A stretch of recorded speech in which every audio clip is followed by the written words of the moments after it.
to the channel. If you're a fan of scary stories, you've come to the right place. On this channel, you'll find stories that are true, some are fictional, but as long as they send a chill down your spine and make the hair at the back of your neck stand up. A fair warning though, some stories contain graphic, violent or sexual content, so viewer discretion is advised. So without any further ado, let's get into it. 1, 2, 3 by Redditor Cyrus TV. This has happened before. I was a child. The dreams were all too real. I told this story about when I was a child. My mom's friend had died suddenly and she kept speaking to me in dreams. I told my mom that she needed to go see her, and when my mom, out of spite, decided to prove Jay was gone, she drove to her house only to find her alive.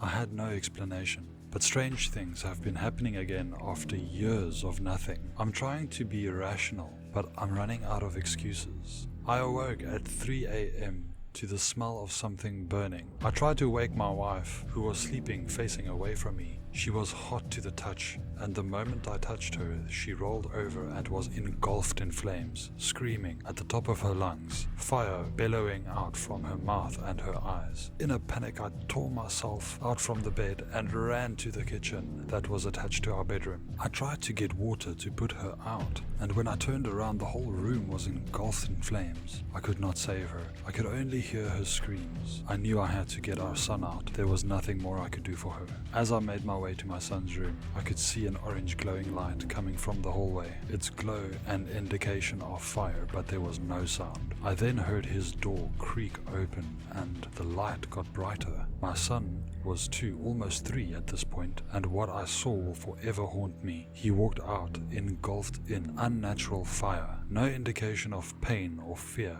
He was singing 1, 2, 3. When he turned to face me, he said, "Look, Daddy, I'm burning," giggling with glee, and I knew that this wasn't my son. It sounded like him, but this wasn't him, and I ran as fast as I could out the door in fear. I made it down the walkway and I just fell to my knees in defeat as I saw my home and my family inside burning. It wasn't until I looked around me that I realized everything was burning. The skies were an unnatural orange. My neighbors and likely everywhere was in flames. I felt this burning sensation in my face as if I had been pepper sprayed, and I started crying and trying to claw the pain away. Suddenly, I began to laugh hysterically as I poured at my eyes, unable to stop, or perhaps I didn't want to stop. This burning child stepped out of the front door as my eyes were engulfed in fire, but I could see him skipping happily down the walkway to the driveway where I was going mad. I finally stopped laughing on my hands and knees, and he stood next to me. When I looked up at him, he stretched out his hand saying, "It's almost here." I took it, and when I stood up, I realized that we were not alone. The entire neighborhood surrounded us, their faces charred, their eyes burning like red coals, and their bodies like zombies in a trance. We stood up and began to walk out of the neighborhood, all in tow, to some unknown destination. I awoke instantly at this point, literally jumping out of my bed straight to the bathroom. This horrible taste of ash in my mouth. As I tried swishing water in my mouth to stop it, I looked in the mirror to see that I was hot and burning with sweat, steam coming off my shoulders like I had just stepped out of a hot shower. At this point, I wasn't even sure if I was still dreaming or not. I calmed down long enough to look into our bedroom and see my wife still sleeping peacefully and okay. As I went to leave the bathroom, I heard a loud and clear 1, 2, 3, it's almost here. There was nobody there, but I could hear it as clear as you would as if it was standing right next to you.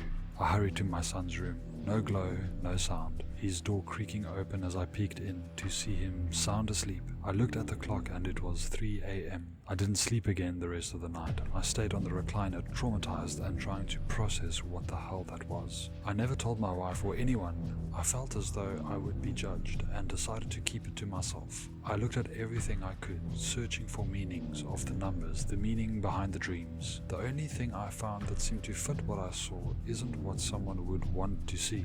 Revelations 2, chapter 3, the beast with 7 heads and 10 horns. I'm not religious, I've never read Revelations before, then this can't be it. 2019 came around and we had the pandemic. During this time, my wife's grandmother had developed lung cancer and was on her deathbed by 2020.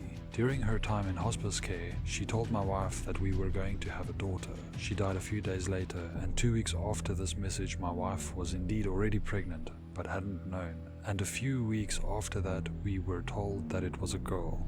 The first girl in 35 years on my side of the family, and we were all shocked. So was the family, because her aunt and sister had heard her say it too. I was terrified something would happen to my wife, because fire in my dreams can also mean rebuilding a new life. When my daughter was born, I was a mess. She was in the NICU for over a month, and my wife, after suffering through a terrible battle with preeclampsia, had to have a C-section, and she nearly died. It didn't dawn on me till after everything had settled that my daughter was born on January 23rd. I couldn't contain this anymore and had to tell her. Between her grandmother and my daughter's birthday, she lamented that this was indeed weird. Maybe that was it. Maybe that was all that it was, but it seemed so much more than just a prediction of a birthday. Fast forward a few years, my daughter nearly 2, when strange things were happening. My wife's sister believes in witchcraft. She practices it quite often, and superstition sometimes gets the better of you. She came to our house one day, and my alarm started acting weird. It's never made that sound before, and when I checked, it said a door we never used was open in the basement. I went down to check, and to my horror, I watched the door swing open and closed, and back open again and closed again.